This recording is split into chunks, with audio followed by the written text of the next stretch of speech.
Hey everyone, I just want to take you on a quick tour inside the lab. Let's go. All right, here we are in room 235. This is the home of the FRAM lab, the Family Relationships and Mood Lab, or as a lot of the RAs like to call it, the Framily. So this is a relatively new building. It was built in 2006, so it's about 15 years old, and it's holding up pretty well. What you have when we first walk in is a pretty large open space. This is where we have a lot of our lab meetings, obviously. And what you can see here is that we've got your typical file cabinets. We've got things like shelves, things like that. The other thing that we have is a couple of different spaces for people to work. We do coding and things in these kinds of spaces.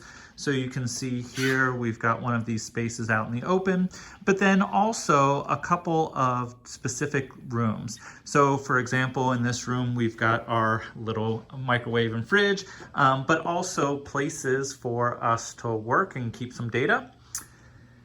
There are times when we collect data in the lab. We do that in what we call the living room. And so here you can sort of see a pretty plain white living room where we do a lot of our family visits. When we do those, we've also done other interviews in here, but sometimes we just have this for meetings. And then we have a final room over here where, again, with computer, printer, those kinds of things, where we do a lot of different coding and our undergrads work on different projects in that way. So I will also be showing you the fNIRS space. That's the functional near infrared spectrometry space. So you can get a chance to take a look at that as well. So there you have it. It's a pretty large space. Obviously, a video like this doesn't do it very much justice, but it's a great lab environment. I feel very lucky to have this space. One of the things that I don't know if you noticed, we do often in our lab is we do, that's hard to read, it's a list of savoring things.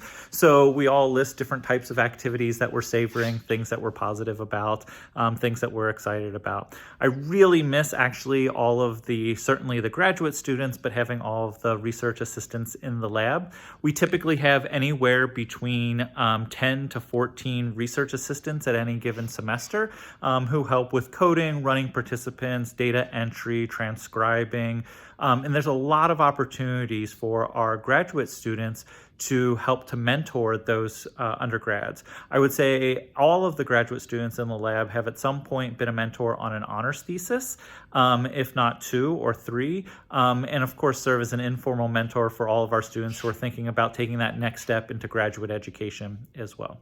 All right, I'm gonna go show you the fNIRS lab, and then we'll wrap this video up. This is me walking down the hall because I thought this would be fun to splice into our video as we go to the fNIRS lab. Okay, here we are in the fNIRS lab. I'm going to turn you around so you can see it.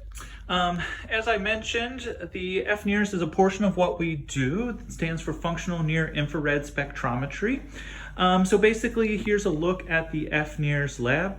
It's nothing too great. Obviously, we don't have windows in this room because fNIRS technology relies on light, and having outside light can actually interfere with the technology. So here's the fNIRS machine itself. It's actually really small. These optodes that you see here, some are sources and some are detectors. And what that means is some shoot light into the brain, right? So it's shooting light into the brain. It goes in between 1 and 2 centimeters and then comes back out in sort of a banana shape. And when we see these kinds of light, we can also see how much gets absorbed by oxygenated blood and how much gets kind of let through in that way. And so we have a good measure of oxygenation. So as you can see here, those probes go into a cap that our participants wear. And that's what we do for fNIRS. I would say that of the psychophysiological types of measurements that we use, we obviously have collected saliva data and can measure things like cortisol and alpha amylase, which is another hormone that we're interested in. But fNIRS is probably the sort of other piece of psychophysiological equipment that we've made the most progress on so far. One of the graduate students in the lab, Faven, has done a great job. She actually was awarded an NSF Graduate Fellowship for her work with fNIRS, which we're super excited about. And so she's been doing some emotion regulation and emotion expression or reactivity work with fNIRS, and will be doing her dissertation using this methodology. So again, we do a lot of different things. We've got a lot of different measures, observational data, psychophysiological data, and I'm open to incorporating other things in future work as well. So I wanted to give you a chance to see the fNIRS lab. I wanted to give you a chance to see our lab and just get a sense, even though you're not here, at the great space that we have, some of the beautiful facilities that we have, and hopefully you'll have a chance to see it in person at some point. All right, until we talk again, take care with this video. Bye.